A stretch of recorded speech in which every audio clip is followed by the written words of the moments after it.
에스겔서 37장 1절부터 우리 14절까지의 말씀인데요. 에스겔서 37장 1절부터 14절까지의 말씀 가지고 오늘 말씀을 나누도록 하겠습니다. 에스겔서 37장 1절부터 14절 찾으셨으면 저와 한 절씩 교독하겠습니다. 여호와께서 권능으로 내게 임재하시고 그의 영으로 나를 데리고 가서 골짜기 가운데 두셨는데 거기 뼈가 가득하더라.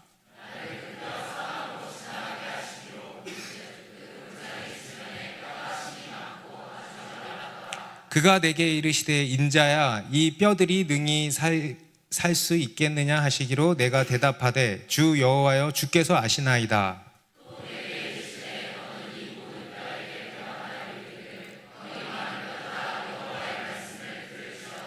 주 여호와께서 이 뼈들에게 이같이 말씀하시기를 내가 생기를 너희에게 들어가게 하리니 너희가 살아나리라.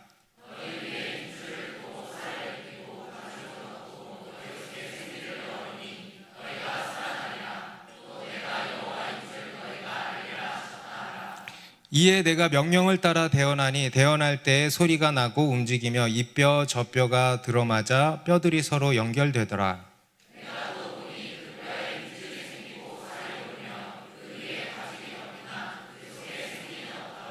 또 내게 이르시되 인자야 너는 생기를 향하여 대언하라. 생기에게 대언하여 이르기를 주 여호와께서 이같이 말씀하시기를 생기야 사방에서부터 와서 이 죽음을 당한 자에게 불어서 살아나게 하라 하셨다 하라.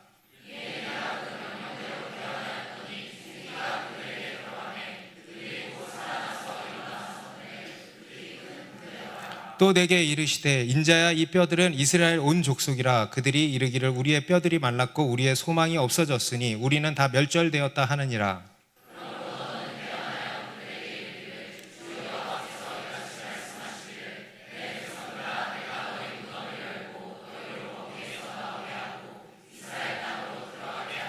내 백성들아 내가 너희 무덤을 열고 너희로 거기에서 나오게 한즉 너희는 내가 여호와인 줄을 알리라. 내가 또 내 영을 너희 속에 두어 너희가 살아나게 하고 내가 또 너희를 너희 고국 땅에 두리니 나 여호와가 이 일을 말하고 이룬 줄을 너희가 알리라. 여호와의 말씀이니라. 아멘. 네, 우리 하나님의 말씀은 단순한 말이 아니고 또 지식 정보가 아니고 영이고 생명이고 능력인 줄 믿습니다. 네, 오늘 우리가 함께 선포하고 또 함께 나누는 이 말씀이 정말 우리 가운데 살아 역사하시는 말씀이 되기를 간절히 바랍니다. 네. 우리가 예수 그리스도를 믿고 그리스도인이 되면 거듭나게 되면 우리 안에 한 가지 누가 바라라고 하지 않았는데 또 불구하고 본능적으로 한 가지 갖게 되는 공통된 갈망, 간절한 어떤 소원함이 하나 생기게 됩니다. 바로 부흥을 갈망하게 됩니다. 아멘입니까? 네. 그래서 성경에 나오는 또는 기독교 역사 가운데 있었던 여러 부흥의 소식들을 우리가 접하면 아주 벅찬 감동이 들고 또 가슴이 뜨거워지게 됩니다. 그 일들이 우리 안에도 일어나게 되기를 우리 갈망하게 되는 것이죠.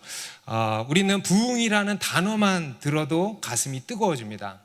그래서 우리는 늘 이 부흥을 갈망하고 부흥을 구하게 되는 것 같아요. 우리 이 땅의 모든 교회들의 첫 번째 기도 제목을 꼽으라고 한다면 아마 부흥일 것입니다. 우리나라 가운데 또 우리 교회 가운데 우리의 가정 가운데 또 내 삶에 여러분 내가 무엇을 구해야 될까 잘 모르겠으면요 부흥을 달라고 기도하십시오. 주님 내 안에 부흥이 일어나게 해주십시오 라고 기도하십시오. 우리 가정에 내 삶에 부흥이 일어나길 기도하는 것입니다. 그러면 부흥을 구하라고 하는데 그러면 이 부흥이란 도대체 뭘까? 부흥을 구하라고 하는데 부흥이란 뭘까? 부흥 집회 막 이런 거 하는데 그럼 그 부흥이란 뭘까? 단순히 어떤 사람이 많아지고 뭐가 빵 커지고 하는 것이 부흥일까? 물론 그것도 부흥으로 인해서 나타나는 한 현상 중에 하나이기도 합니다. 하지만 그것이 부흥의 본질은 이제 아닌 것이죠. 오늘 우리가 읽은 본문에도 보면은요, 골짜기에 마른 뼈들이 많았다 그러거든요. 여러분, 이게 부흥입니까? 마른 뼈가 많아요. 여러분, 이게 부흥입니까? 뭐가 많다고 또 뭐가 크다고 커졌다고 부흥이 아닌 것입니다. 그렇다면 진정한 부흥이란 뭔가? 저는요, 부흥에 대해서 이렇게 정의를, 제가 내리는 게 아니고요, 성경이 이렇게 정의를 내리고 있다고 저는 생각합니다. 부흥이란 뭐냐? 바로 죽은 것이 살아나는 것이다. 여러분, 부흥이 뭐라고요? 죽은 사람이 살아나는 거예요. 죽은 것이 살아나는 거예요. 완전히 죽었던 이 나라가 살아나는 거예요. 할렐루야. 여러분, 이것이 부흥입니다. 실제로도 여러분, 이 부흥이라는 단어는요, 성경의 하박국 3장 2절에 딱 한 번 나오거든요. 거기에 보면 히브리어로 하야라는 단어로 나와요. 하야가 뭐냐면 살다라는 뜻이에요. 살다, 살게 하다, 생명을 주다, 재생시키다, 소생시키다, 회복시키다, 이런 뜻입니다. 그럼 아담과 하와에서 하와 있죠. 이 하와가 하야에서 나온 거예요. 하와가 모든 산자의 어머니라는 뜻이잖아요. 그죠? 바로 생명이라는 뜻이에요. 영어로는 리바이벌이라고 하지 않습니까? 부흥, 부활, 회복, 이러한 뜻으로 번역이 됩니다. 그래서 이 부흥이란 뭐냐? 죽은 것이 살아나는 거예요. 할렐루야. 그래서 이 부흥이라는 단어는요, 감히 다른 종교에서는 절대 쓸 수 없는 단어예요. 감히 이 세상 그 어떤 것에 갖다 붙일 수 없는 단어입니다. 오직 기독교에만 걸맞는 단어입니다. 우리 기독교는 종교가 아니고 무엇이기 때문에? 생명이기 때문에. 아멘입니까? 오늘 우리가 읽은 이 본문은요, 우리에게 아주 잘 알려진 본문입니다. 우리가 에스겔서를 많이 읽지만 하나도 기억에 남는 게 없잖아요. 그런데 이거는 기억에 남지요. 다른 선지서들도 마찬가지예요. 다 읽어도 기억에 남는 게 하나도 없는데, 기억에 남는 한 가지, 이 마른 뼈 본문은 기억에 남아요. 너무도 극적인 장면이기 때문에 초신자가 아니라면은 다 알고 있는 이런 말씀입니다. 우리 에스겔 선지자가 BC 597년경에 이스라엘 민족과 함께 바벨론의 포로로 끌려가서 절망에 빠져 있을 때 하나님께서 에스겔에게 주신 말씀입니다. 에스겔이 하나님의 영에 붙들려서 본 환상 이상의 특별한 체험이에요. 골짜기에 흩어진 마른 해골과 뼈들이 있었는데, 그것을 하나님의 말씀을 대언함으로 인하여서 살아나서 큰 군대가 되는 모습을 보게 된 것입니다. 여러분, 이것이 바로 부흥이라는 거예요. 여러분, 저는 성경에서 부흥을 가장 극적으로 묘사한 본문이 있다면요, 저는 오늘 이 말씀이라고 생각합니다. 마른 뼈가 살아나는 거예요. 여러분, 이보다 더 극적인 장면, 나사로가 살아나는 것보다 더 극적이에요. 마른 뼈들이 살아나서 하나님의 군대로 일어났다는 거예요. 여러분, 이게 바로 부흥이라는 것입니다. 오늘 본문은요, 1차적으로는 이제 이스라엘 백성들을 향한 말씀입니다. 이스라엘 백성들에게 있을 회복과 부흥에 대해서 말씀을 하시는 것입니다. 멸망당한, 완전히 파산당한 이스라엘의 현재 상황을 보여주신 것이고, 그러한 이스라엘을 하나님께서 다시 살리신다, 회복시키신다라는 약속의 말씀입니다. 그리고 실제로 70년 뒤에 하나님께서 그러한 일들을 기적적으로 행하셨죠. 그리고 더 나아가서 오늘 이 말씀은 그 당시 이스라엘 뿐이겠습니까? 오늘날 우리 모든 믿는 자들에게 주시는 말씀이기도 한 것입니다. 마른 뼈가 가득한 골짜기 같은 이 세상, 마른 뼈 같은 이 땅의 교회인데요, 마른 뼈 같은 교회들이에요. 우리 그리스도인들, 예수 믿는 우리 그리스도인들인데요, 마른 뼈 같은 우리들을 향한 약속의 말씀입니다. 마른 뼈 같은 우리를 하나님께서 살리신다고 하는 이런 위로와 소망의 메시지인 것입니다. 저는 오늘 이 말씀을 통해서 이 마른 뼈가 살아난 같이 우리 가운데 모든 죽은 것들이 다 살아나는 부흥이 있기를 간절히 바랍니다. 단순히 하나님의 말씀은 제가 아까 그랬죠, 단순히 말이 아니고 지식 정보가 아니고 영이고 생명이고 능력이라고. 아멘입니까? 그 영이고 생명이고 능력인 하나님의 말씀이요 우리 가운데 살아 역사하시는 그런 말씀이 될 줄로 믿습니다. 오늘 본문을 통해서 우리는 하나님의 부흥이 무엇인지, 그리고 이 하나님의 부흥의 몇 가지 원리를 우리가 살펴볼 수 있겠는데요. 우리 1절, 2절부터 한번 살펴보겠습니다. 1절, 2절 다시 한번 읽습니다. 시작.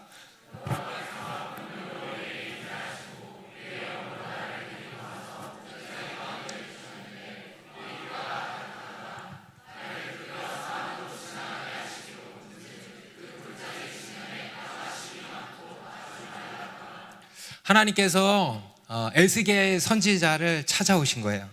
그에게 권능으로 인지하셨다 그러죠. 하나님의 영이 그를 사로잡은 것입니다.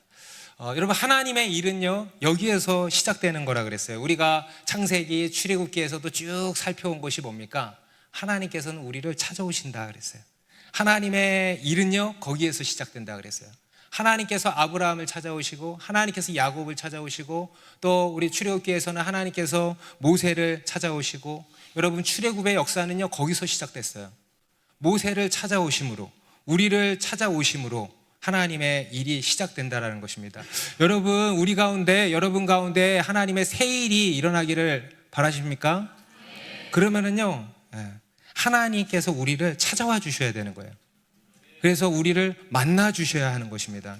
오늘 우리 가운데 그러한 일들이 있기를 간절히 바랍니다. 하나님의 영에 감동되는 그런 날이 되기를 바랍니다.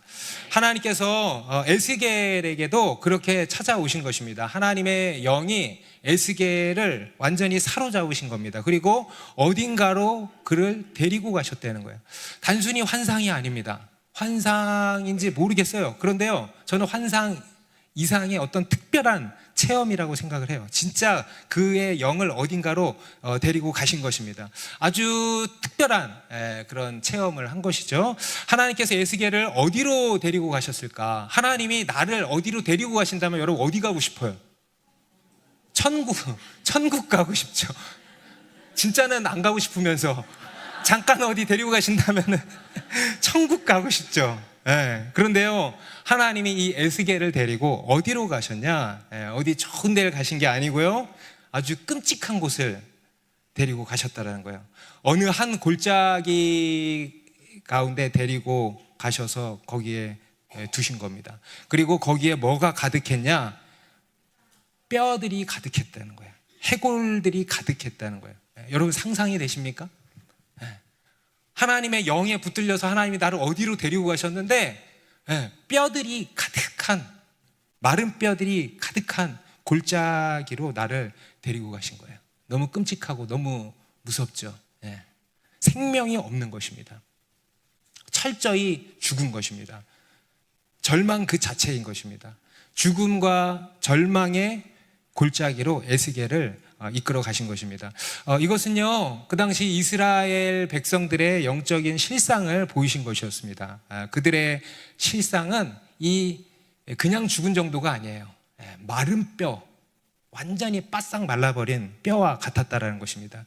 여러분, 우리가 하나님의 영에 붙들리게 되면은요 어떻게 되냐? 우리의 영적인 실상을 보게 됩니다. 우리가 하나님의 영에 붙들리게 되면 우리 영혼의, 나의 영적 실상, 우리 가정의 영적 상태, 또 우리나라의 영적인 상태를 보게 되는 거예요. 그런데 그러한 우리의 영적인 실상이 뭐라는 겁니까? 마른 뼈들이 가득하다는 거예요. 여러분, 이러한 실상을 보십니까? 여러분, 우리나라 가운데 이러한 실상을 보십니까? 여러분의 가정 가운데, 그리고 내 영혼의 상태를 여러분 보십니까?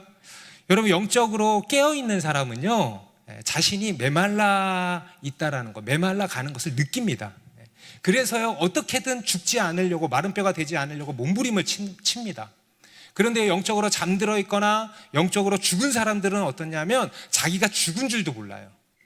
자기가 그냥 완전히 죽었는데 자기가 그냥 잘 살고 있다고 생각하는 거예요.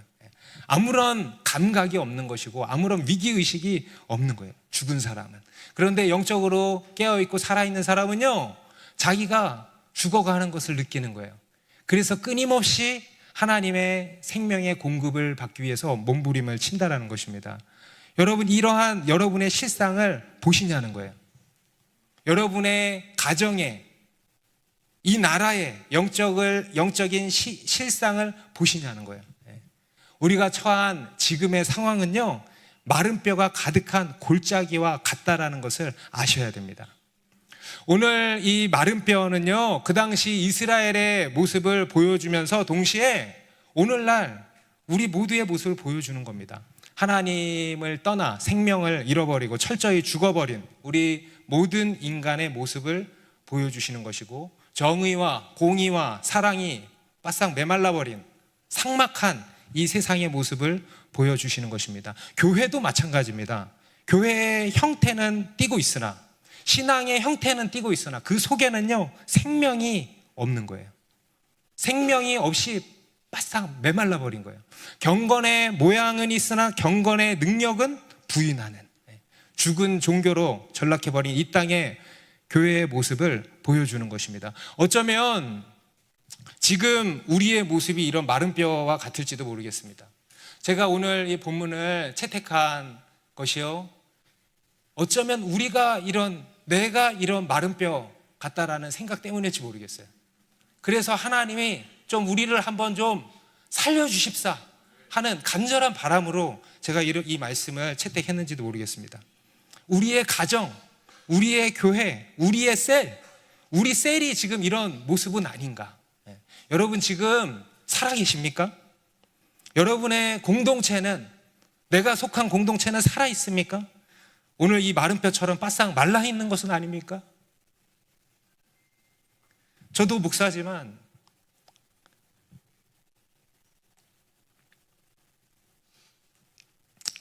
저 자신이 마른 뼈처럼 느껴질 때가 얼마나 많은지 몰라요.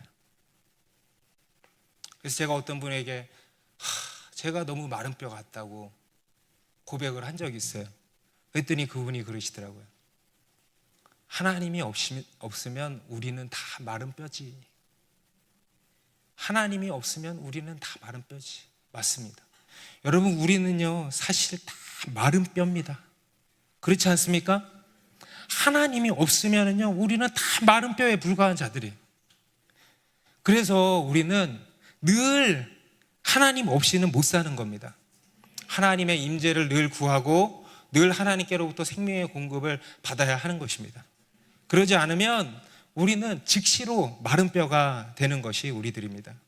어떤 분들은 지금 내가 처한 상황이 마른 뼈 같은 분들도 있을 거예요. 내가 처한 상황과 환경, 실패할 대로 실패한, 망할 대로 망한 것 같은 상황, 절대 회생 불가능해 보이는 그런 상황 가운데 있는 분들이 있죠.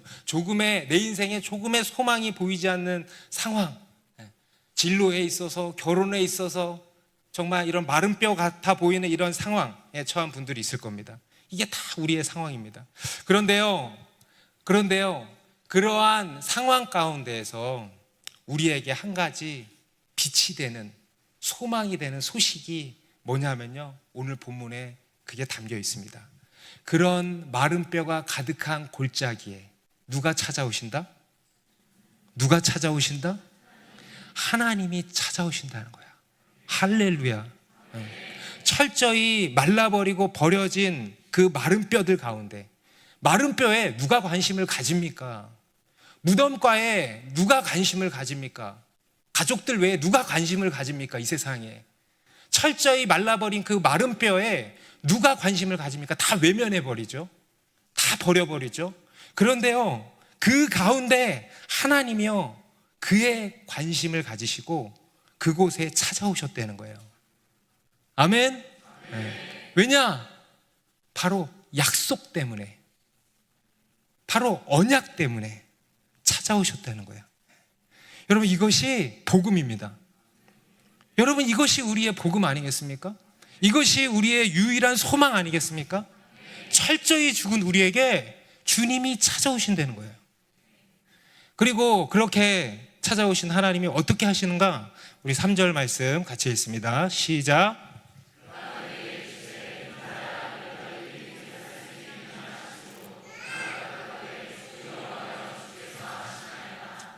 하나님께서 에스겔 선지자를 데리고 죽음의 골짜기로 가서 어떻게 하시냐? 에스겔에게 물으시는 겁니다. 인자야, 이 뼈들이 능히 살 수 있겠느냐? 아주 의미심장한 질문을 던지시죠. 여러분, 어떤 의미가 담겨 있는 걸까요? 두 가지 의미가 담겨 있습니다. 이 뼈들이 능히 살 수 있겠느냐? 살 수 있다는 거예요? 없다는 거예요? 없다는 거예요. 없다는 의미가 담겨 있습니다. 현실 불가능하다는 거예요. 그것을 확인시켜 주시는 거예요. 여러분, 이 뼈들이, 여러분 마른 뼈들이 살 수 있어요? 없어요? 없어요. 여러분 살 수 있을 것 같아? 없을 것 같아? 살아있다고 생각하나 보지? 여러분, 우리는요 스스로 살 수 없어요. 내 옆에 있는 사람이 나를 살려줄 수 없어요. 이 뼈들이 능히 살 수 있겠느냐? 못 산다라는 의미를 내포하고 있습니다. 그런데요, 또 한 가지 정반대의 의미도 내포하고 있는 거예요. 하나님께서 물으시죠. 이 뼈들이 능히 살 수 있겠느냐? 이 뼈들이 능히 살 수 있겠느냐? 살 수 있다는 겁니까? 없다는 겁니까? 눈치라도 있어야죠. 살 수 있다는 겁니까? 없다는 겁니까? 살 수 있다는 거예요. 그러면 여러분, 하나님이 왜 물어봤겠어요? 예? 살 수 없는데 물어봤겠어요? 장난하십니까? 괜히 거기까지 데리고 가가지고 예? 살 수 없어 그리고 다시 데리고 오시는 겁니까? 아니죠. 예. 뭐냐? 하나님이 살리신다라는 거예요. 살리시겠다라는 암시예요. 예. 절대 못 산다라는 현실과 하나님이 살리실 것이다라고 하는 암시, 두 가지 의미를 담고 있는 것입니다. 그러니까 그에 대한 선지자의 대답은 무엇인가? 뭐라고 합니까? 주 여호와여, 주께서 아시나이다. 여러분, 할 말이 없어서 이렇게 얘기하는 게 아니에요. 그냥 성의 없이 주님이 아시겠죠. 이런 거 아니에요. 그죠? 에스겔이 답할 수 있는 최선의 믿음의 고백입니다. 오직 주님이 아십니다. 한번 따라해 보세요. 오직 하나님이 아십니다. 여러분, 그렇지 않습니까? 여러분, 우리가 살릴 수 있다라고 어찌 장담합니까? 그리고 또 반대로 우리가 어찌 낙담할 수 있겠습니까? 모든 것이 하나님께 달린 거예요. 그래서 하나님이 살리시면 사는 것이고 하나님이 살리지 않으시면 못 사는 거예요. 그러니 주 여호와여, 주께서 아시나이다. 이게 정답이죠. 여러분, 이게 바로 믿음이라고 하는 거예요. 여러분, 믿음이란 우리는요 무조건 됩니다, 삽니다, 막 믿음이 너무 좋아가지고 당연히 살죠, 주님이 하시면. 근데 그거 아니에요. 믿음은요 철저히 하나님의 주권을 인정하는 것입니다. 그래서 진짜 믿음은요 무조건 됩니다, 무조건 믿습니다, 이게 믿음이 아니고요, 주께서 아시나이다. 다시 한번 따라해 보세요. 주께서 아시나이다. 이게 믿음이라는 겁니다. 여러분, 이것이요 부흥의 첫 번째 조건이에요. 바로 우리의 믿음. 그런데 그 믿음은 뭐냐? 하나님의 주권을 인정하는 거예요. 철저히 하나님께 달렸다는 거예요. 여러분, 부흥은요, 여러분 부흥을 갈망하죠? 그런데요, 이 부흥이요, 죄송한 표현입니다만 굉장히 골 때립니다. 몰라요. 왜냐? 철저히 하나님께 달렸기 때문이에요. 철저히 하나님의 주권에 달린 일이라는 겁니다. 우리가 할 수 있는 게 하나도 없어요. 여러분, 마른 뼈잖아요. 여러분, 마른 뼈가 뭘 하겠습니까? 마른 뼈가 뭘 할 수 있겠습니까? 할 수 있는 게 하나도 없어요. 철저히 하나님께서 살려주시면 사는 거고, 하나님이 살려주시지 않으면 절대 못 사는 거예요. 철저히 하나님의 주권에 달렸다라는 것입니다. 여러분, 오늘 하나님께서요 저와 여러분에게 이 마른 뼈가 가득한 골짜기로 데리고 가셔서 여러분 삶에 이 마른 뼈가 가득한 골짜기와 같은 상황들, 우리 나라와 나라의 상황들, 우리 가정, 내 영혼의 그런 철저히 죽은 상황들 가운데 데려가셔서 하나님이 저와 여러분에게 지금 물으시는 거예요. 인자야, 이 뼈들이 능히 살 수 있겠느냐. 여러분, 그 앞에서 우리가 뭐라 대답하겠습니까? 주 여호와여, 주께서 아시나이다. 주께서 하시면 능히 살 것입니다. 아멘입니까? 네. 그러니까 하나님께서 에스겔에게 이렇게 명령하시는 겁니다. 우리 4절 말씀 같이 읽습니다. 시작. 또 내게 이르시되 너는 이 모든 뼈에게 이르기를 너희 마른 뼈들아 여호와의 말씀을 들을지어다. 뭐라고 하세요? 뼈들에게 명령해라. 뼈들에게 대언해라. 대언하라는 것은 하나님의 말씀을 그대로 전해라 이거예요. 뼈들을 향하여서 너는 이 모든 뼈에게 대언하여 이르기를 마른 뼈들아 여호와의 말씀을 들을지어다 하면서 하나님의 말씀을 선포하라는 겁니다. 뭐라고 하시냐? 5절 6절 같이 읽습니다. 시작. 주 여호와께서 이 뼈들에게 이같이 말씀하시기를 내가 생기를 너희에게 들어가게 하리니 너희가 살아나리라. 너희 위에 힘줄을 두고 살을 입히고 가죽으로 덮고 너희 속에 생기를 넣으리니 너희가 살아나리라. 또 내가 여호와인 줄 너희가 알리라 하셨다 하라.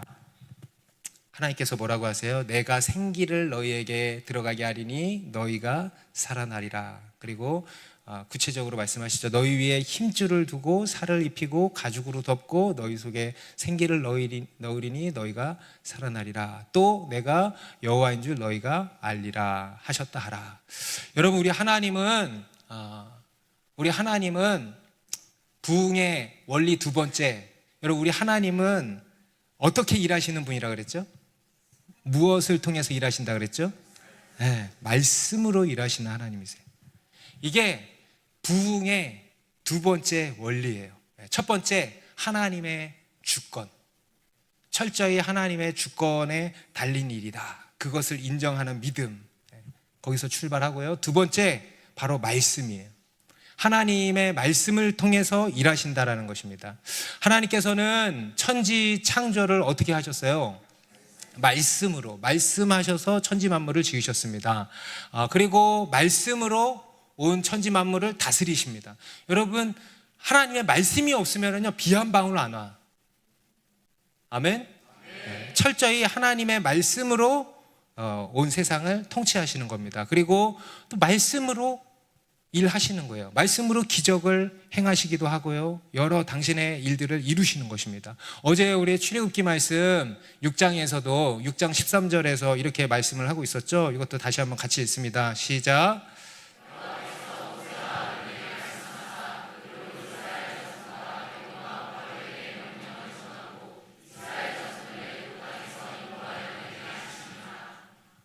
출애굽을 한 줄로 요약한 게 이 출애굽기 6장 13절인데요. 여러분, 하나님께서 이 출애굽의 역사도 뭘로 하셨다고 나와요? 말씀하셨고, 그들로 하여금 말씀을 전하게 하셨고, 그리고 그 말씀대로 이루신 것. 여러분, 이게 바로 하나님께서 하시는 일입니다. 하나님의 역사는, 따라해보세요. 하나님의 역사는 말씀의 역사다. 그래서 이 하나님의 말씀은요, 단순한 말이 아니라는 거예요. 의사소통의 도구가 아니라는 거예요. 그 이상의 영이고 생명이고 능력인 것입니다. 하나님께서 일하시는 도구이고 원리인 것입니다. 우리 구약 성경을 봐도 그것을 우리가 알 수 있고요. 신약 시대는 다르냐? 마찬가지예요. 오늘날은 다르냐? 오늘날도 동일합니다. 여러분, 사도행전도 보면은요, 결국 뭐예요? 성령 행전이면서 말씀 행전이에요. 결국은 말씀의 역사였습니다. 그래서 하나님의 말씀이 하나님의 종들을 통해서 선포되고 전해지고요, 그 말씀을 들은 사람들이 어떻게 돼요? 놀랍게 변화되는 거예요. 회심하게 되는 거예요. 말씀을 통하여서 각 사람들 가운데 놀라운 역사가 일어나는 것입니다. 베드로가 설교를 하니까요, 수천 명이 뒤집어지는 거예요. 회심하고 하나님께로 돌아오는 거예요. 고넬료의 집에 가니까요, 고넬료의 집 사람들이 있는데 거기에 하나님의 말씀을 전하니까 지금처럼 여러분들이 하나님의 말씀을 듣는데 그 말씀 듣는 자에게 다 무엇이 임했어요? 성령이 임하신 거예요.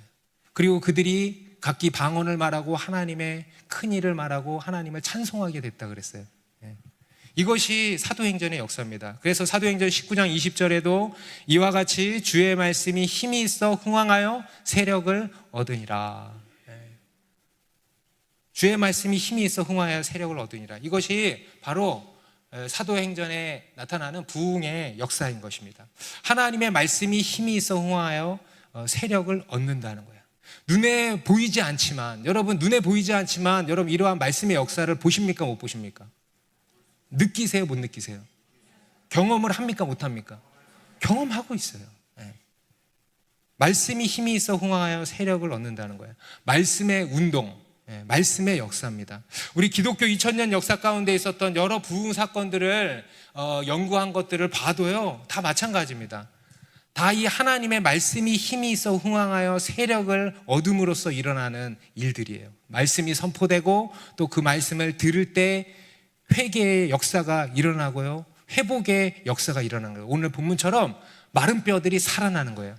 죽은 영혼들의 심령에 생명이 들어가서 다 살아나는 것입니다. 그래서 이 부흥의 역사 뒤에는요, 다 누가 있냐면 위대한 설교자들이 다 있는 거예요. 조나단 에드워즈 목사님, 존 웨슬리 목사님, D.L. 무디 목사님, 빌리 그레엄 목사님 등등등, 이런 위대한 설교자들이요, 그분들이 위대한 게 아니고요, 말씀이 위대한 것입니다.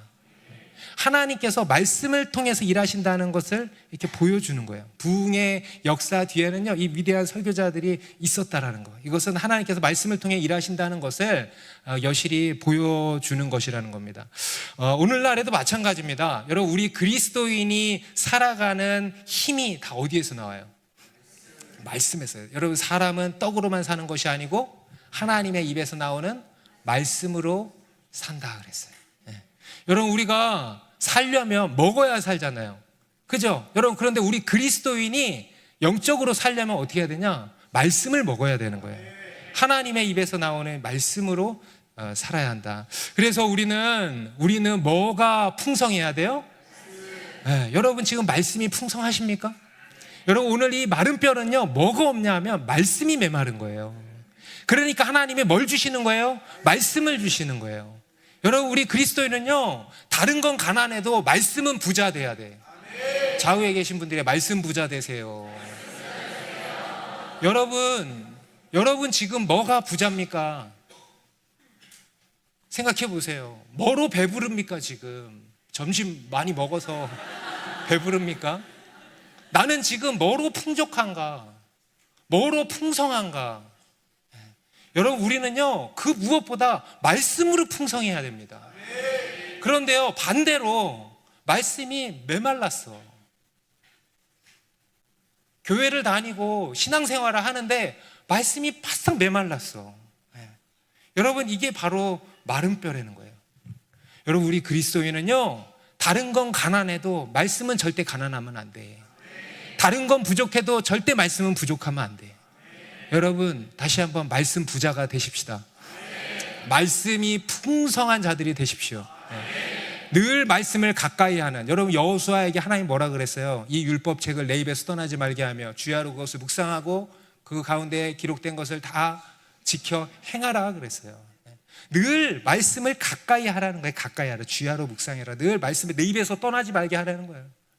말씀과 늘 붙어 다니라. 말씀을 늘 가까이 해라. 말씀이 늘 풍성하게, 네 안에 풍성하게 해라.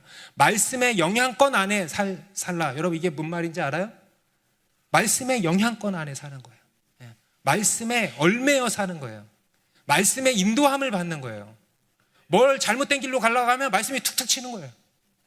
그런데 그렇지 않은 사람은 말씀이 닿질 않아. 저 멀리 있으니까 닿질 않아. 여러분 인생이 뜻대로 되지 않은 이유는요, 하나님이 가까이 계시기 때문입니다. 복된 거예요. 말씀이 가까이 있기 때문에 인생이 내 뜻대로 안 되는 거예요. 인생이 내 뜻대로 된다, 위험한 인생이에요. 내 마음대로 생각. 하나님의 팔이 닿질 않아. 여러분, 말씀과 가까워지십시오. 여러분, 그것이 시편 1편에서 얘기하는 복이 있는 사람이에요. 하나님의 말씀에 깊이 뿌리를 내린 사람. 여러분, 말씀이 풍성한 인생이 되시기를 축복합니다. 여러분, 우리 교회도요, 다른 것보다 말씀이 풍성하길 바라요.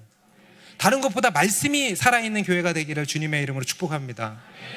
그리고 그렇게 에스겔이 주의 말씀을 대언했는데 이제 어떤 일이 일어나는가? 7절부터 보면요, 7절도 같이 있습니다. 시작.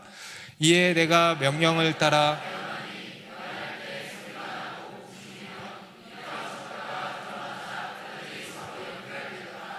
에스겔이 하나님 말씀을 대언하니까 첫 번째 뭐가 들려?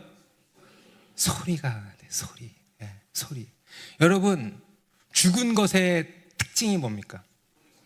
소리가 없어요. 네. 살았나 죽었나 어떻게 확인해? 우리가 소리를 듣잖아요. 네. 소리가 없으면 죽은 거예요. 네. 살아 있으면 소리가 나요. 여러분, 우리가 영적으로도 살아 있으면 소리가 나야 돼. 어떤 소리가 날까? 기도하는 소리가 나요. 찬양하는 소리가 나요. 말씀의 소리가 나야 돼. 전도하는 소리가 나야 돼. 광야에 외치는 소리가 나야 돼. 그리고 또 어떤 소리가 나냐? 갈등의 소리도 나요. 문제의 소리도 나. 고난의 소리도 들리는 거예요. 삶에 이런저런 우당탕. 제가요, 최근 한 달 동안 많은 일들을 겪었어요. 무슨 일을 겪었는지 너무 알려고는 하지 마시고. 정말 끝없이 이 사탄이 엄청 괴롭혔어, 저를. 그래가지고 제가 어디 가서 하소연할 데 없어가지고 우리 간사님들한테도 제가 얘기를 못하니까, 그래가지고 외부에 다른 목사님이랑 우리 선교사님들한테 하소연 엄청 했어. 그런데요, 다들 뭐라고 처음에 그 얘기를 하는데 다들 어떻게 반응하는지 아세요? 와, 우와, 축하한대. 살아있다는 증거라는 거야. 살아있으니까 얼마나 사단이 그렇게 미워하고 겁박하고 가만두지 않는. 어제도 봐봐, 우리 와이프가 무슨 맹장에 걸리고 별일이 다 일어나. 살아있네.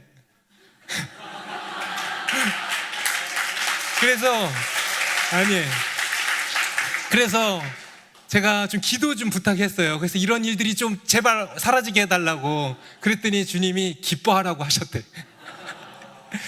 그래서 너무 시험에 들더라고. 아무튼 무슨 얘기냐면요, 죽은 거는 안 건드린다는 거예요. 살아있는 것만 건드리는 거예요. 그래서 여러분 삶에 이러한 소리가 있습니까? 이런저런 소리로 시끄럽습니까? 그게요, 살아있다는 증거라는 거예요. 그런데 아무 소리가 없다, 마귀가 나를 안 건드려, 그러면 되게 기분 나빠야 돼. 왜 나를 안 건드리지? 조용하다, 그럼 뭐냐? 죽은 거예요. 얼마 전에 한 자매님이 저를 찾아왔어요. 셀 문제 때문에 찾아온 거예요. 셀에서 이런저런 갈등을 이제 막 겪다가 너무 힘들어서 이게 진짜 이렇게 신앙생활 하는 게 맞나 싶어서 저한테 물어보려고 온 거예요. 그래서 제가 얘기를 한참 듣고는 제가 그랬어요. 아주 잘하고 있다고. 그랬더니요, 눈동자가 막 흔들려. 셀을 좀 바꿔달라고 얘기를 하고 싶은데 아주 잘하고 있다고. 그래서 제가 그랬어요. 자매님이 원하는 이상적인 신앙생활은 어떤 거냐 물어봤어요. 그랬더니요, 곰곰이 생각을 하더니 말씀으로 배우고 예배 드리고 갈등은 없었으면 좋겠대. 갈등은 없었으면 좋겠대. 그래서 제가 그랬어요. 이 세상에 갈등 없는 곳이 있는데 다 하나다. 어디예요? 공동묘지. 공동묘지에 가면요, 조용해요. 공동묘지에 가면요, 갈등 없어요. 죽은 거죠. 제가 그랬어요.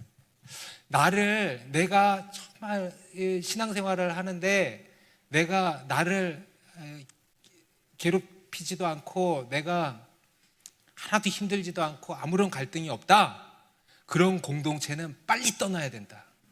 여러분, 나중에 어디 가서 공동체를 찾을 때요, 그런 공동체면은 빨리 떠나셔야 돼요.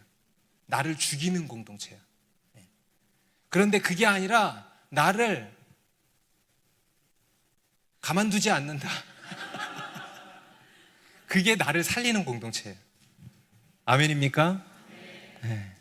여러분, 우리 인간이요, 다 그렇죠. 평안한 이런 신앙생활을 다 원해요. 그런데요, 그게 바로 죽은 신앙이에요.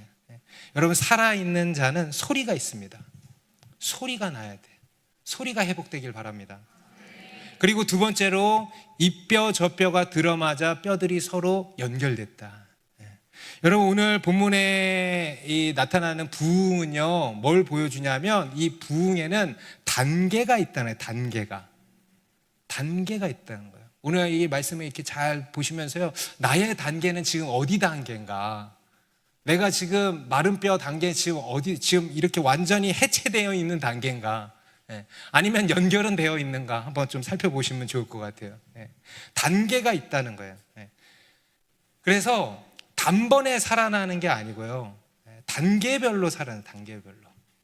그래서 그 첫 번째 단계가 소리가 나고, 그 다음 두 번째가 연결됐다는 건 뭐냐면 모양과 형태를 다 갖추게 됐다는 거예요. 모양과 형태. 여러분, 모양과 형태가 전부는 아니지만 이것도 필요해요, 안 필요해요? 필요해요. 여러분, 먼저는요 뭘 갖춰야 되냐? 모양과 형태를 갖춰야 돼. 경건의 모양은 있으나 경건의 능력은 부인하니 라고 한다고 해서 경건의 모양을 무시하면 안 돼요. 경건의 능력이 있으려면 먼저 뭐가 세워져야 돼? 경건의 능력이 있으려면 경건의 모양이 세워져야 되는 거예요. 그래서 여러분, 무너진 모양과 형태를 다시 갖추셔야 됩니다. 내 신앙에 무너져버린, 흐트러진 이런 모양과 형태를 다시 갖추십시오. 다시 신앙의 뜻을 정하십시오. 우리가 잘 아는 것처럼 여러분, 다니엘은요, 믿음의 모범이에요. 믿음의 모범. 아주 훌륭한 믿음을 가지고 있는데요, 그의 신앙을 보면요, 그의 신앙도 어떠했는가? 분명한 모양과 형태를 띠고 있습니다. 바벨론에 갔음에도 불구하고 다른 사람들 다 모양과 형태가 다 흐트러져 버렸어. 그런데요, 이 다니엘과 세 친구는 바벨론에 가서도 그에 걸맞는 모양과 형태를 딱 세운 거예요. 뜻을 정해서요, 음식도 걸러 먹었어요. 왕의 진미를 거부하고 채소만 먹겠다고 뜻을 정했어요. 또 기도를 할 때도요, 딱 뜻을 정했습니다. 하루 3번 정한 방식으로 예루살렘을 향해서 무릎을 꿇고 문을 열고 소리내어서 그렇게 기도하리라는 뜻을 정한 거예요. 그리고 그 외에 이런저런 신앙의 어떤 모양과 형태를 세웠다라는 거예요. 여러분, 신앙의 모양과 형태가 세워지지 않고서는요, 절대로 신앙의 본질을 구현할 수가 없습니다. 모양과 형태를 세워야 돼. 그래서 여러분, 내가 지금 흐트러진, 여러분, 예배 다시 세우십시오. 예배 왔다 갔다 하지 마세요. 딱 뜻을 정하고 세우십시오. 여러분, 말씀과 기도의 삶을 바로 세우십시오. 그 외에 이런저런 모양과 형태를 갖추십시오. 여러분, 그래서요, 공동체가 필요한 거예요. 여러분, 셀에서 또 교회에서, 우리 교회적으로도 상반기 하반기 40일 성경 통독 새벽 기도 하죠. 또 끝나면 또 온라인 기도 하죠. 여러분, 온라인 기도 있으니까 나라를 위해서 이리 기도하지. 이런 모양과 형태가 없으면 여러분 기도하겠어요? 저희 가정에서도 또 40일 기도 또 시작했어요. 가정에서 같이. 그렇게 왜 하냐? 그렇게 모양과 형태를 딱 갖출 필요가 있다는 거예요. 그래서 그러한 뜻을 오늘 다 정하시기 바랍니다. 그리고 8절 읽습니다. 시작. 내가 또 보니 그 뼈에 힘줄이 생기고 살이 오르며 그 위에 가죽이 덮이나 그 속에 생기는 없더라. 힘줄이 생기고 살이 오르고 그 위에 가죽이 덮였다. 다시 말해서요, 이겁니다. 영적인 근육이 생겼다는 거예요. 영적인 근육이 생겼다.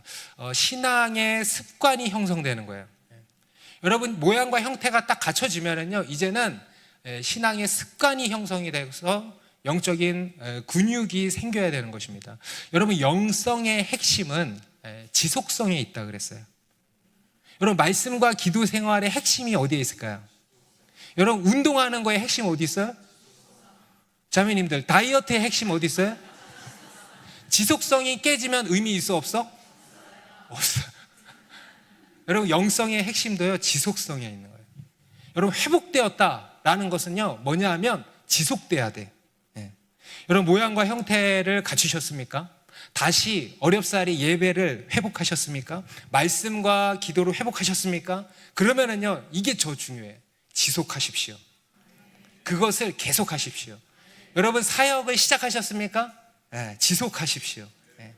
그래서 영적인 근육을 키워야 돼. 습관을 형성하는 거예요. 333 법칙 따라해보세요. 333 법칙. 제가 전에도 한번 얘기하죠. 한 번 하고 한 번을 하세요. 두 번을 하세요. 세 번만 하세요. 그러면 4번이 쉬워져. 5번을 하고 6번을 해보세요. 그럼 7번이 쉬워져. 8번 하고 9번을 하면요, 습관이 돼요. 정말 해보세요. 네, 2주도 안 걸려요. 딱 그렇게 333 하면은요, 딱 습관이 형성되더라고요. 네, 그렇게 습관을 세우고 영적인 근육을 세우라는 것입니다. 여러분, 오늘도요, 우리가 은혜 받고 불 받고 해도 관건이 뭡니까? 지속성이에요. 저는 오늘보다 내일이 더 중요한 줄 믿습니다. 내일도 쉬는 날이지. 네? 네. 오늘보다 내일이 더 중요한 줄 믿습니다. 지속되기를 간절히 바랍니다. 제가요, 하나님 오늘의 은혜가 지속되게 하옵소서 기도했어요. 네. 그래서 지속하라 하는 거예요. 영적인 근육을 세우라는 거예요. 그런데 여러분, 그렇게 이제 육체가 다 지어졌잖아요. 그런데 그래도 문제가 뭡니까? 뭐가 없다 그래요? 보니까 그 속에 생기는 없더라.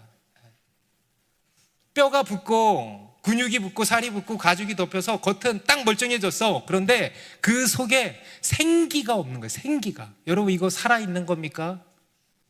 죽은 거예요. 살아있는 거 아니에요.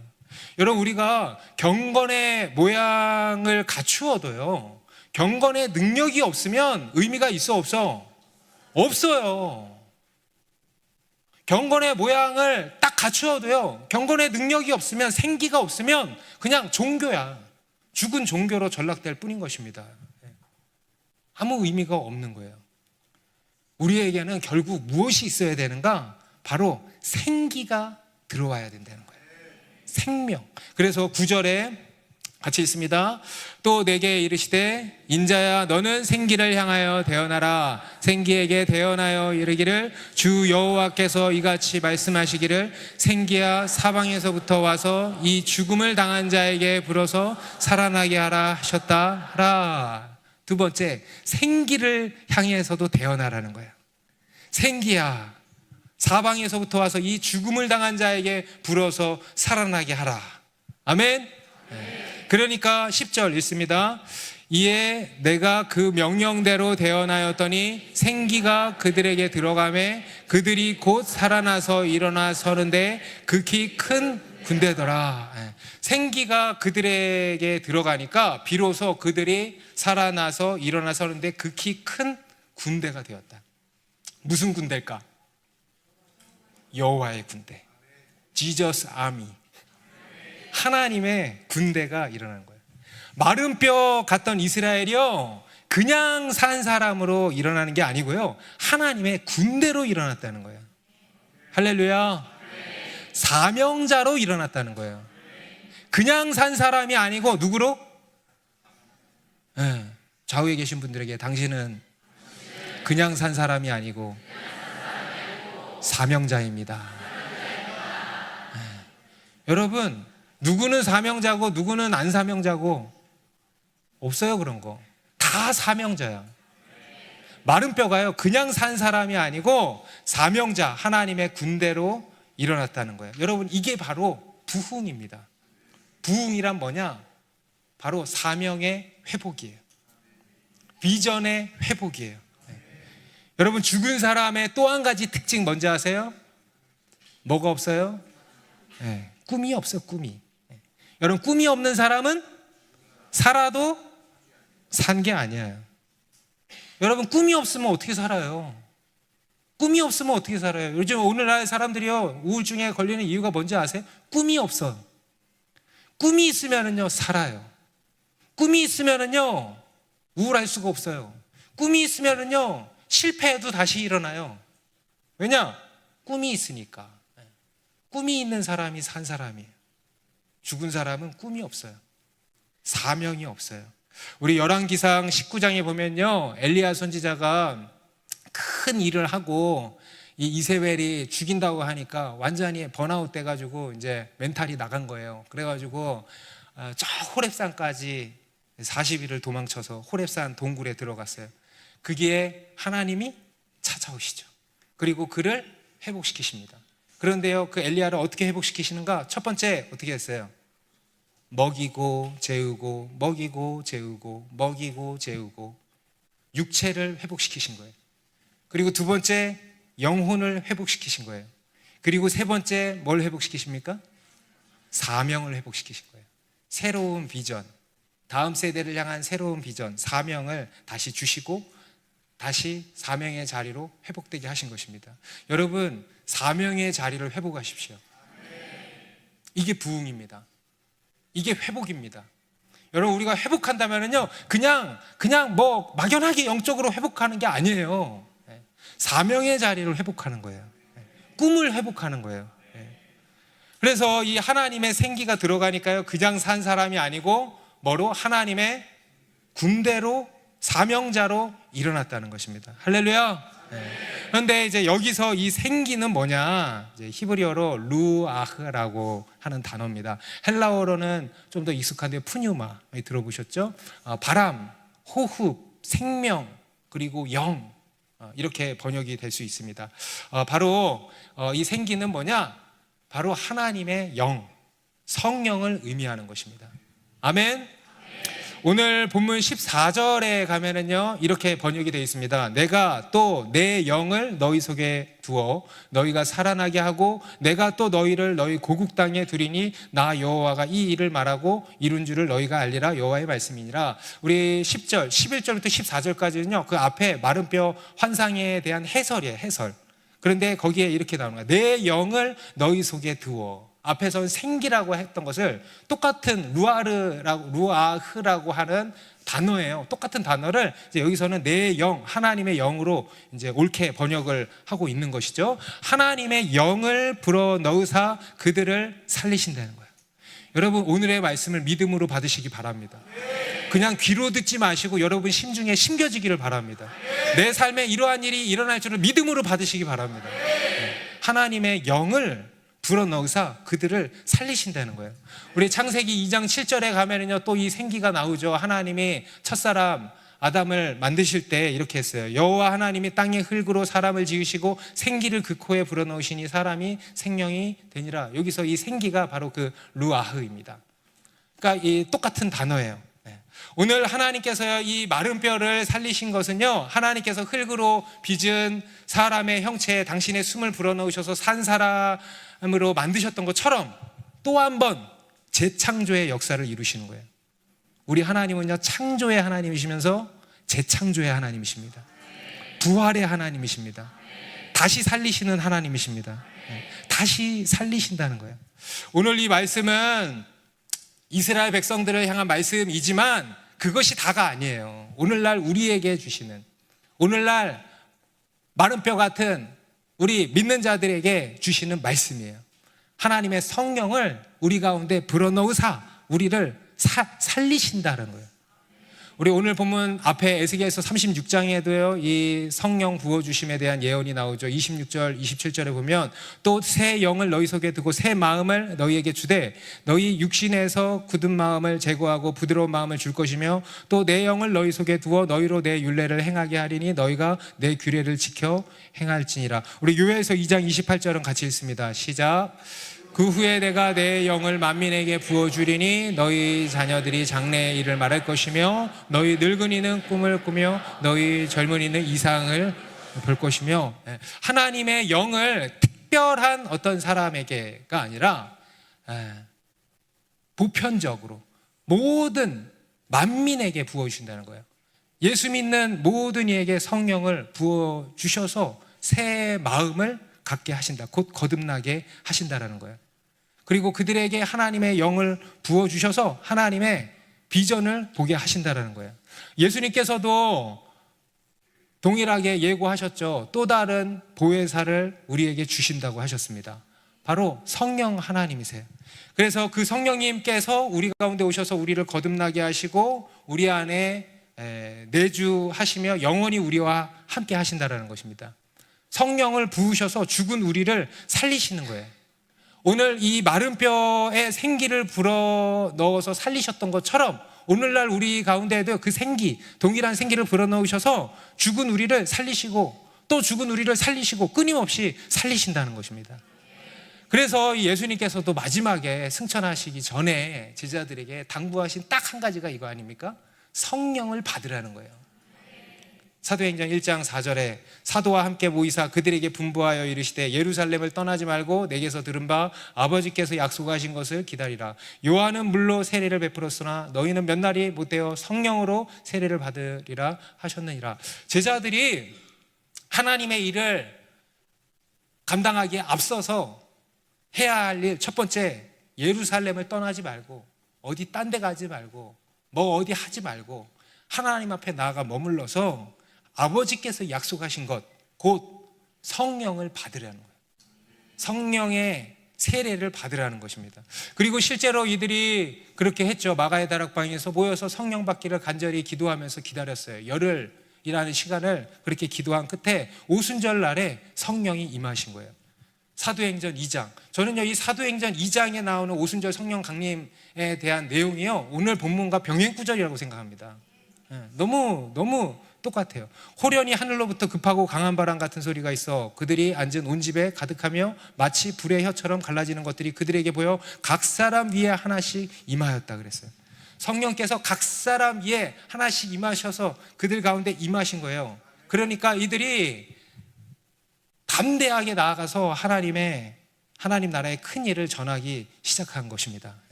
오늘 이 에스겔 선지자를 통해서 말씀하신 예언의 궁극적인 성취가 바로 이것입니다.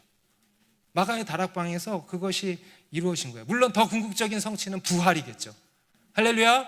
네. 그런데요, 이렇게 성취된 것입니다. 그들은 하나님의 영을 받아야 됐습니다. 그리고 실제로 이 하나님의 영을 받은 것입니다. 여러분, 이것은요, 오늘날 우리도 마찬가지일까요, 아닐까요? 마찬가지예요. 하나님께서는 우리 믿는 자들에게 성령을 부어주신다고 하셨어요. 이 성령의 부으심은 단순히 성령의 내주하심만 있는 것이 아닙니다. 성경은요, 이 성령의 부으심에 대해서요, 4가지 또는 4단계로 이렇게 정리를 하고 있어요. 단순히 그냥 성령의 내주하심만 있는 게 아니고, 물론 이게 가장 중요하죠. 성령, 우리가 예수 그리스도를 믿을 때 성령이 우리 가운데 내주하시고 그래서 우리를 거듭나게 하시잖아요. 여러분 다 거듭나셨습니까? 네. 예수 믿은 사람은 다 거듭난 거예요. 네. 예수 믿고 또 나중에 거듭나고 이런 건 없어요. 예수 믿음으로 거듭나는 거예요. 그리고 그 성령께서 우리 안에 오셔서 영원히 우리와 함께 하시는 것입니다. 그런데요, 그것만이 아니고 우리가 그렇게 성령이 우리 가운데 임하시면 성령의 세례를 받게 되는 것입니다. 그리고 3번째, 성령의 은사도 받게 되는 것입니다. 그리고 4번째, 매일매일 무엇을 받아야 돼? 성령의 충만을 받게 되는 것입니다. 술 취하지 말라, 이는 방탕한 것이니 오직 성령의 충만함을 받으라는 거예요. 여러분, 이게 성경이 말씀하고 있는 성령의 부으심이에요. 오늘 이 에스겔이 대언해서 생기야 사방에서부터 와서 이 죽음을 당한 자에게 불어서 살아나게 하라 한 것은요, 무엇을 의미하는 것이냐? 생기야 사방에서부터 와서 이 죽음을 당한 자에게 불어서 살아나게 하라. 저는요, 기도라고 생각해요. 이게 뭐냐? 기도. 여러분, 부흥의 또 한 가지 원리, 말씀과 기도. 여러분, 우리 하나님은 말씀을 통해서 일하십니다. 그래서 말씀이 풍성해야 됩니다.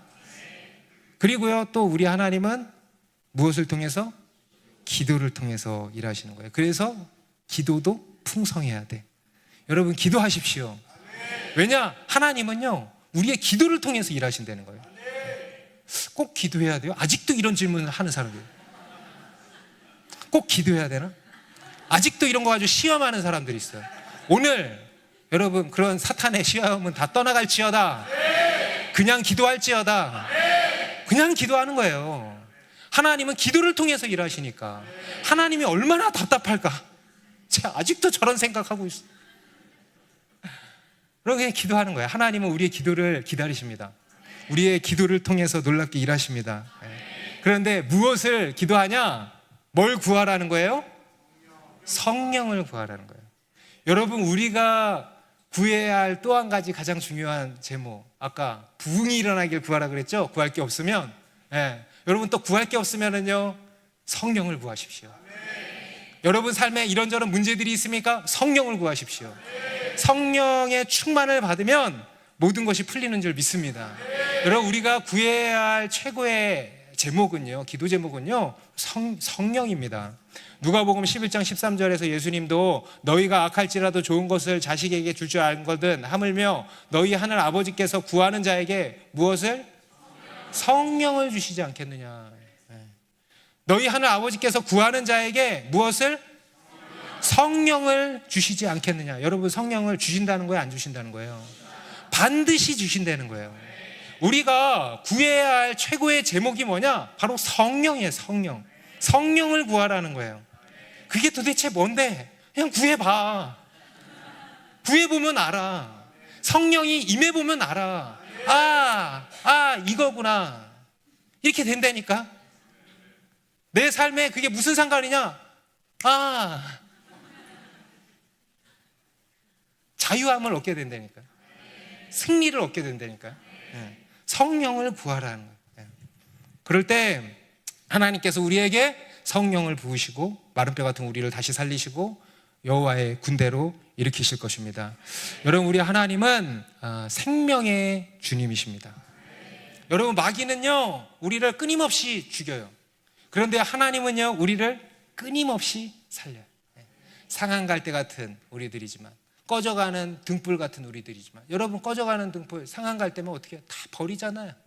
그런데요, 우리 하나님은요, 그러지 않으신다는 거예요. 마른 뼈일지라도 우리 가운데 찾아오시고요, 우리를 살리시는 거예요. 생기를 불어넣으사 우리를 살리실 뿐 아니라 여호와의 큰 군대로 일으키시는 것입니다.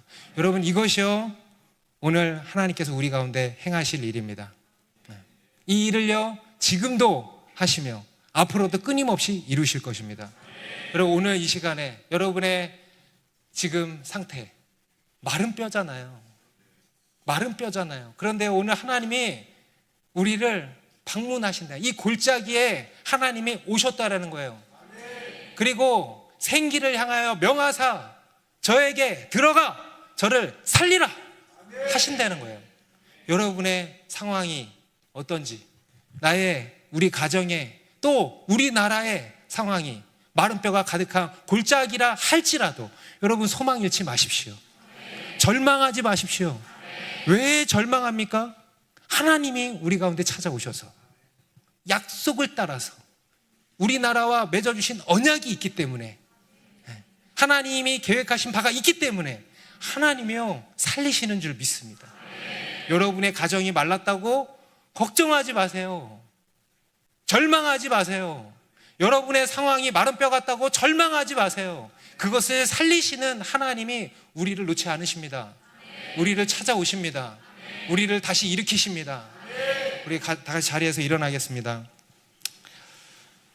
우리 에스겔서 말씀 가지고 한번 우리가 정말 선포해보면 좋을 것 같아요. 에스겔서 우리 37장의 4절부터 한번 띄워주시겠어요? 4절부터 10절까지 여러분의 죽은 영역을 향하여서 우리 4절부터 한번 띄워주세요. 찬양팀 올라와 주시고 4절부터 10절까지 한번 선포하겠습니다. 우리의 죽은 영역을 향해서 생기야 들어가 살아날지어다. 시작. 또 내게 이르시되 너는 이 모든 뼈에게 대언하여 이르기를 너희 마른 뼈들아 여호와의 말씀을 들을지어다. 주 여호와께서 이 뼈들에게 이같이 말씀하시기를 내가 생기를 너희에게 들어가게 하리니 너희가 살아나리라. 너희 위에 힘줄을 두고 살을 입히고 가죽으로 덮고 너희 속에 생기를 넣으리니 너희가 살아나리라. 또 내가 여호와인 줄 너희가 알리라 하셨다 하라. 이에 내가 명령을 따라 대언하니 대언할 때 소리가 나고 움직이며 이 뼈 저 뼈가 들어맞아 뼈들이 서로 연결되더라. 내가 또 보니 그 뼈에 힘줄이 생기고 살이 오르며 그 위에 가죽이 덮이나 그 속에 생기는 없더라. 또 내게 이르시되 인자야 너는 생기를 향하여 대언하라. 생기에게 대언하여 이르기를 주 여호와께서 이같이 말씀하시기를 생기야 사방에서부터 와서 이 죽음을 당한 자에게 불어서 살아나게 하라 하셨다 하라. 이에 내가 그 명령대로 대언하였더니 생기가 그들에게 들어가매 그들이 곧 살아나서 일어나 서는데 극히 큰 군대더라. 아멘. 우리 다 같이 찬양하겠습니다.